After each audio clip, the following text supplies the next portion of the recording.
Сегодня мы ознакомим вас с инструкцией по введению СОР и СОЧ в системе Кунделек.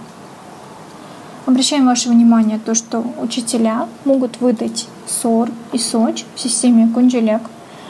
Для того, чтобы его проверить, ознакомиться, ответить на вопросы по своему варианту, а также прикрепить итоги, то есть ответы на вопросы, необходимо перейти на сайт Кунделек.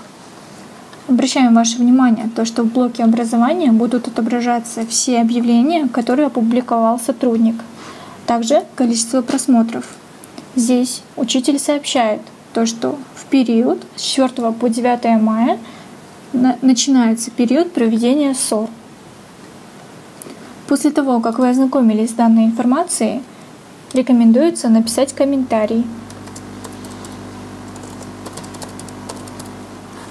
Для того, чтобы сотрудник увидел то, что с информацией вы ознакомились и знаете расписание проведения СОР в вашем классе.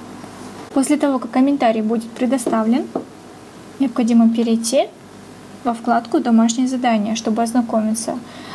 Также есть вариант — это переход через вкладку «Дневник». Здесь, нажав на текст домашнего задания, можно перейти на страницу домашнего задания. Например, информатика. Нажав на текст, откроется страница с домашним заданием. Здесь учитель прикрепил файл с вариантом вопросов. Также в теме указано то, что будет проведение СОР по географии, время выполнения 20 минут, ответы внести в файл и прикрепить к этому домашнему заданию в течение часа.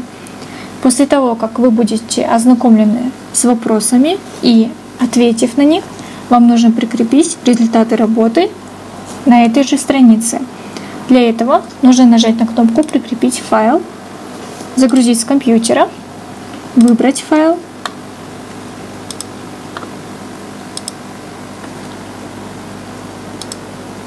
после того, как файл с ответами будет прикреплен, нажать на кнопку «Загрузить».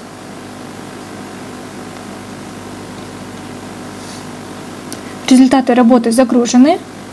В журнале выполнения указана история ваших действий. То есть ранее задание было в работе, а также после его выполнения был прикреплен файл «Ответы».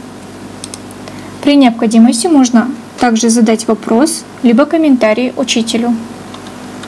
После того, как результаты будут прикреплены, нужно нажать на кнопку «Выполнить задание». Задание выполнено, а также отправлено сотруднику для ознакомления.